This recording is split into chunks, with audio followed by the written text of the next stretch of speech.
ಜೇನಿನ ಈ ಒಂದು ಪ್ರಕ್ರಿಯೆಯನ್ನ ನೋಡಿದ್ದೀರಾ? ನಮಸ್ಕಾರ ಮಿತ್ರರೇ. ನೀವು ಇಲ್ಲಿ ನೋಡುತ್ತಿರುವುದು ರಾಣಿ ಜೇನು ಮತ್ತು ಇತರ ಜೇನುಗಳು ಒಂದು ಗೂಡಿನಿಂದ ಮತ್ತೊಂದು ಕಡೆಗೆ ಗೂಡು ಬದಲಾಯಿಸುವ ಪ್ರಕ್ರಿಯೆಯನ್ನು ಜೇನುಗುಂಪು ಹೊರಡುವಿಕೆ ಅಂದರೆ ಸ್ವಾಮಿಂಗ್ ಎಂದು ಕರೆಯುತ್ತಾರೆ. ಇದು ಜೇನುಗಳ ಸಹಜ ಮತ್ತು ಅತ್ಯಂತ ಮಹತ್ವದ ಜೀವನ ಕ್ರಮವಾಗಿದೆ. ಇಲ್ಲಿ ಜೇನುಗಳು ಯಾಕೆ ಗೂಡು ಬದಲಾಯಿಸುತ್ತದೆ, ಏನು ಕಾರಣ ಅಂತ ತಿಳಿದುಕೊಳ್ಳೋಣ. ಮೊದಲನೆಯದಾಗಿ ಗೂಡು ತುಂಬಿಬಿಟ್ಟಾಗ, ಎರಡನೆಯದು ಹೊಸ ರಾಣಿ ಜೇನು ಹುಟ್ಟುವ ಸಮಯ, ಮೂರನೆಯದು ಆಹಾರ ಕೊರತೆ ಅಥವಾ ಪರಿಸರ ಬದಲಾವಣೆಯಾದಾಗ, ನಾಲ್ಕನೆಯದು ರೋಗಗಳು ಅಥವಾ ಕೀಟದ ಕಾಟದಿಂದಾಗಿ.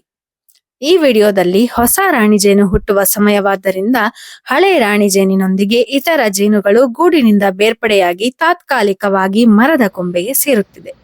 ವಿಶೇಷವೆಂದರೆ ರಾಣಿ ಜೇನು ಇಲ್ಲದೆ ಜೇನುಗಳ ಗುಂಪು ಬದುಕಲು ಸಾಧ್ಯವಿಲ್ಲ. ಈ ಪ್ರಕ್ರಿಯೆಯಾಗುವಾಗ ಮಾನವನಿಗೆ ಸಾಮಾನ್ಯವಾಗಿ ಅಪಾಯವಿಲ್ಲ, ಏಕೆಂದರೆ ಈ ಸಮಯದಲ್ಲಿ ಜೇನುಗಳು ಶಾಂತವಾಗಿರುತ್ತವೆ. ಈ ವಿಡಿಯೋ ನಿಮಗೆ ಇಷ್ಟವಾದಲ್ಲಿ ಖಂಡಿತ ನನ್ನ ಫಾಲೋ ಮಾಡಿ, ಹಾಗೆ ಶೇರ್ ಮಾಡಿ, ಕಾಮೆಂಟ್ ಮಾಡಿ. ಧನ್ಯವಾದಗಳು.